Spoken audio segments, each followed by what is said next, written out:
I'm a corporate sellout, but, Ryan Trahan is fine. FaZe is fine. The Sidemen are fine, even though I'm in the Sidemen. But as soon as I have a company with Jimmy and Logan Paul, sellout! You're sellout! KSI didn't start as a brand. He started as a bedroom, a kid in Watford, locked in front of a screen, screaming at FIFA like the game had personally offended his entire bloodline. No production team, no strategy meetings, no content direction, just pure chaos. And somehow that chaos built one of the biggest YouTube channels in the world. There was no system behind it, no optimization, no analytics obsession, no quiet calculation of where he ranked against anyone else. Just a loud, unpredictable teenager who made millions of other teenagers feel like they weren't watching a creator, they were watching a mate completely lose it. And that's what made it work. I'm on a plane. Hey, what the heck? Hey, babe, you want some chicken? Nope, it didn't feel scripted. It didn't feel polished. It just happened. And people stayed for it. Because that version of JJ wasn't trying to be anything. He was just being too much in every direction at once. But that version doesn't really exist anymore. And what replaced him is where the audience split starts. Polished, structured, business-minded, obsessed, whether he admits it or not, with comparisons. MrBeast is show speed, rankings, growth, scale. And strangely, the loudest criticism isn't coming from outsiders. It's coming from the people who never left. The viewers who've been there since 2012 are now the ones asking a very simple question. What happened? Because they remember a version of KSI that wasn't optimized. He was just loud, chaotic, sometimes dumb in the most entertaining way possible, and completely unfiltered. No internal brake system, no second guessing, just reaction after reaction after reaction. Watching old KSI didn't feel like watching content. It felt like sitting next to your funniest friend while he completely loses his mind over a missed FIFA shot and somehow turning that into your whole afternoon.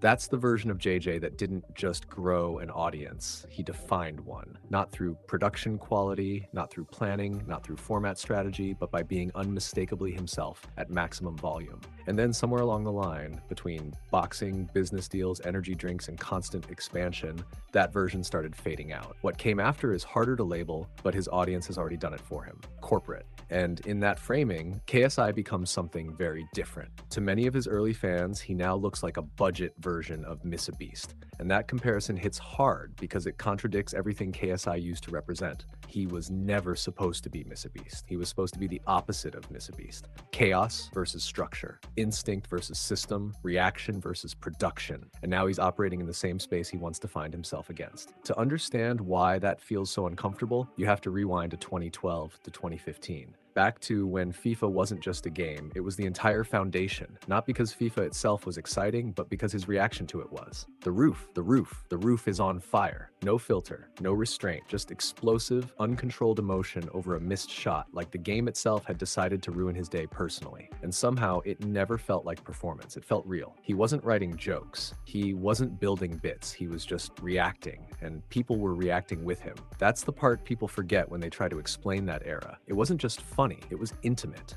KSI wasn't performing for a platform. He wasn't tailoring himself for a demographic. He was just existing at full volume, and an audience grew up alongside him. That kind of creator-audience bond is rare. Most people in the industry chase it forever and never get close. Jacksepticeye has described early YouTube exactly like that. Less performance, more conversation. Less algorithm, more connection. KSI had that, fully. And then, at some point, he stepped away from it. And the clearest sign of that shift is something he did himself. He sat down, years later, and rewatched his old videos, pulled clips from his second channel, went back to 2015, and reacted to them live. And that's where things start to feel different. Because here's the choice.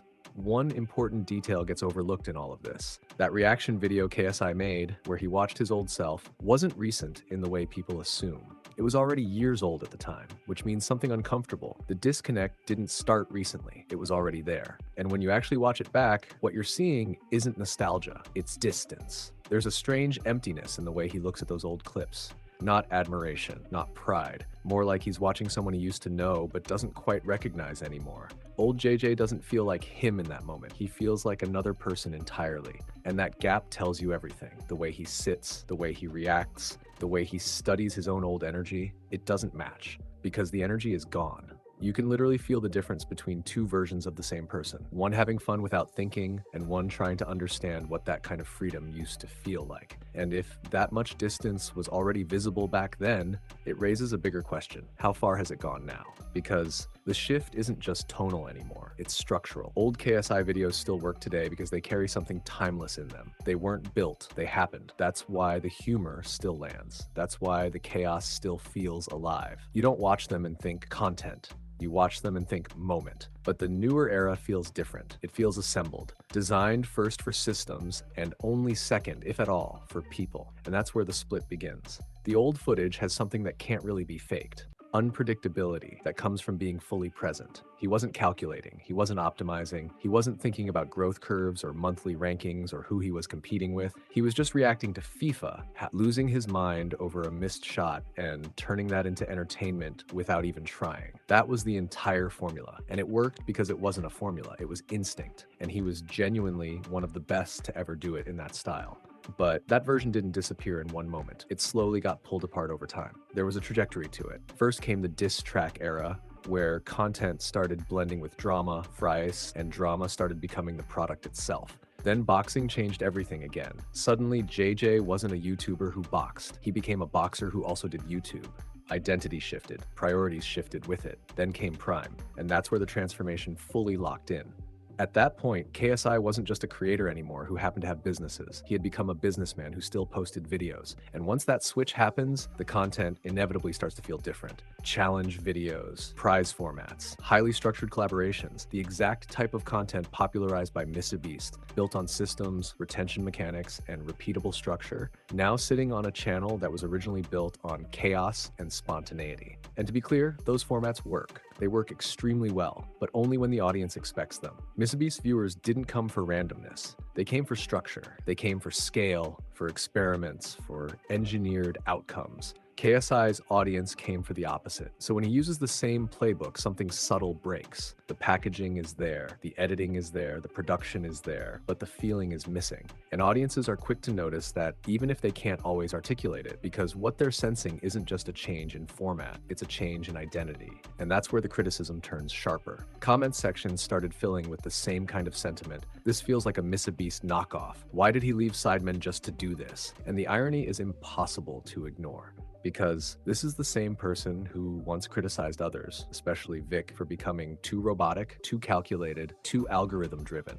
And now, from the outside looking in, people feel like he's gone further down that exact path. He didn't just become what he criticized. In some ways, he doubled down on it. That tension becomes even more visible when you look at the Sidemen situation, because this wasn't just a content shift. It was a fracture in a 13-year group dynamic played out in public. JJ didn't quietly transition out. He announced his exit in a 12-minute video that the group itself hadn't agreed on releasing. He just posted it, and everyone else had to react in real time alongside millions of viewers. Even the Sidemen's own statement made that clear. He moved before there was mutual agreement on how to announce it, and that detail matters. Not because leaving is wrong. People evolve, goals change, paths split. That part is normal. But the way it happened, publicly, abruptly, and without alignment, shifted how people interpreted everything around it. It stopped being just a career decision. It started feeling like a priority statement. And that's where the criticism intensified, because it wasn't just about content anymore. It was about how he was choosing to move in relation to the people who built that journey with him. And then the timing made it worse. Around the same period, he was on podcasts talking about overtaking the Sidemen in views. Then came the line that changed how people framed everything. He said he had already beaten them in a single month. Then came the next step in the hierarchy, e-show speed. And after that, MrBeast. All of this was happening at the exact same time he was saying he stepped back for balance, work-life balance, family time, mental health. But those two narratives don't sit together comfortably, because you can't claim burnout while building a mental leaderboard of who you're ahead of on the internet. That's not exhaustion, that's direction. That's someone choosing a different kind of race. And the audience immediately picked up on that contradiction. On one side, the language of stepping away. On the other, the language of ranking up. And in between those two things, something didn't add up. When the "I'm bigger than MrBeast" comment spread, the backlash came fast. He tried to lean into it afterward, own it, joke about it, carry it with confidence. But the reaction from longtime viewers was much simpler. Not anger, not confusion, just a repeating sentiment. The old KSI was better. One comment captured the emotional core of it in a single line. At the end of the day, money and fame cannot buy back your true friends. And that kind of statement hits differently when it comes from people who've been watching you for over a decade. Then came another comparison that made things even louder. E-show Speed. On a podcast, KSI confidently stated that Speed wasn't more famous than him. Speed, the same creator who has turned entire countries into live content sets, who gets chased through streets in real time, who generates viral moments faster than most people can upload them. By almost any modern metric, one of the most dominant online personalities right now. But KSI didn't seem convinced by any of that. And when people checked the data, Google Trends, engagement patterns, global reach, it all pointed in the same direction. Speed was ahead, and not slightly. But what stood out wasn't just the numbers, it was the reaction to them. Because this wasn't a debate that data could resolve. It was about perception, about identity, about someone who had lived at the top of the platform for so long that the idea of being overtaken doesn't just feel wrong, it feels impossible. And that's where the ego conversation keeps resurfacing. People started summarizing it in brutal terms. His ego is bigger than his forehead. A joke, but one that kept getting repeated because it matched how the situation felt from the outside. Meanwhile, the comment sections on his videos started shifting tone. Less admiration, more distance. People saying they don't recognize him anymore, that the content feels like it's aimed at a different audience entirely. People who didn't grow up with him, but just discovered him. That gap becomes clearest when you look at the From FIFA to Football Club Owner documentary. On paper, it should have been perfect. His entire journey in one arc. Bedroom FIFA clips to real-world football ownership. That's the kind of story most creators would kill for. But when it released, it didn't land the way people expected. Not because the story wasn't interesting, but because the way it was told buried the thing people actually cared about. The personal connection, the identity behind it. And instead, it felt packaged, structured, filtered through production choices that removed the rawness that once made it compelling. The soul, as viewers put it, was missing again. Then came the irony that made everything sharper. After publicly claiming he had already surpassed the Sidemen in views and was closing in on iShowSpeed and MrBeast, he ended up being beaten in views by both Simon and the Sidemen. And in that moment, the response online wasn't subtle. It felt like the internet itself was answering back, not with words, with numbers. And then there's the part that loops everything back to the beginning, because KSI wasn't always on this side of the argument. Years ago, he told Deji exactly how not to handle this kind of situation. He warned him about ego, about obsessing over numbers, about turning growth into identity. He told him the safest way forward was simple. Just make content your fans actually enjoy. Don't turn it into a competition with the people you're trying to grow past. And now, years later, that same advice feels like it was written for someone else, or maybe for himself. By 2026, the picture people are describing becomes even more surreal. The same man is sitting on podcasts casually listing MrBeast's monthly view counts like they're stock prices. He's built a mental leaderboard in his head. Sidemen at one level, iShowSpeed above that, MrBeast at the top. At one point, he even refers to himself as the Beyoncé of the Sidemen.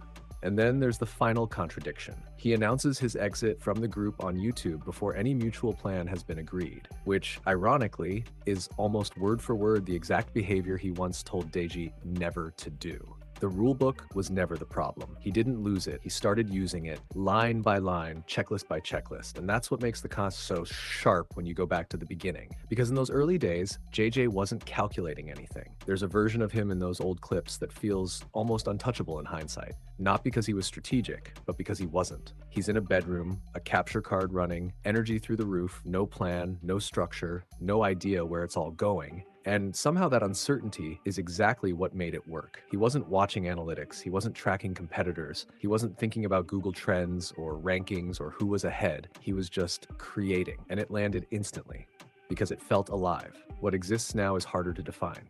But the distance is obvious, and if that older version of JJ could somehow sit down and watch the current content, the challenge videos, the heavily engineered formats, the corporate-style thumbnails, the podcast clips where competitor stats are recited like quarterly earnings, he would probably say the same thing he once told Deji. You're not making content you're passionate about. You're making content you think will get views. And the uncomfortable part is that he would be right again, just like he was right back then, just like he's been right about almost everyone else, except maybe himself. Because when you strip it down, it becomes simple in a way that's almost too simple. MrBeast's audience watches MrBeast. iShowSpeed's audience watches Speed. But KSI's audience, the one that has been there since FIFA clips, since Sidemen beginnings, since everything started, that audience never really wanted a reinvention. They wanted him, not the optimized version, not the corporate version, not the comparison-driven version, just JJ, the chaotic, slightly unhinged guy from Watford who made people feel like they weren't watching a creator at all, but a friend completely losing control in the most entertaining way possible. And right now, that's the tension sitting underneath everything. Because the people who grew up with him aren't turning away out of hate. They're turning because they noticed something first. He already moved on. There is a final layer to all of this that rarely gets said out loud, and it might be the most uncomfortable one, because what's happening with KSI right now doesn't look like hate, not really. It looks closer to something else entirely, grief. That strange, uneasy feeling you get when someone you grew up watching starts making choices that don't match the version of them you built in your head over years. And for a large part of his original audience, that's exactly what this feels like. Scroll through the comment sections and you don't just see criticism, you see familiarity turning into confusion. People who've been there since 2012, through FIFA clips, through diss tracks, through boxing matches, through Prime. People who defended him when it wasn't popular to do so. And now those same people are sitting there saying, I don't recognize this anymore. That's not the kind of reaction you get from casual viewers. That's the people who were invested for over a decade. And that changes everything, because suddenly this stops being a conversation about content. It becomes a conversation about identity. Old KSI had a very clear shape. Chaotic, unfiltered, genuinely funny in a way that didn't feel constructed, and completely uninterested in how he stacked up against anyone else. He wasn't measuring himself, he wasn't tracking competition, he wasn't building mental leaderboards, he wasn't trying to be the Beyonce of anything. He was just JJ. And somehow that version of JJ was exactly what people needed at the time. But the current version feels like it's moving differently, almost like it's being pulled by something invisible. Every major shift in recent years, the content direction, the Sidemen exit, the podcast comparisons with iShowSpeed and MrBeast, starts to look like the behavior of someone who is constantly aware of ranking, constantly aware of position, and slowly confusing that position with value. But the old KSI didn't operate like that at all, because he didn't need to. His audience wasn't there for optimization. They weren't there for strategy. They were there for him, not the improved version, not the competitive version, not the engineered version, just JJ. The loud, unpredictable, slightly unhinged creator from Watford who made millions of people feel like they weren't watching a performance, but watching a friend lose control in real time. And that's where the tension sits now, because the audience that grew up with him isn't turning away out of hatred.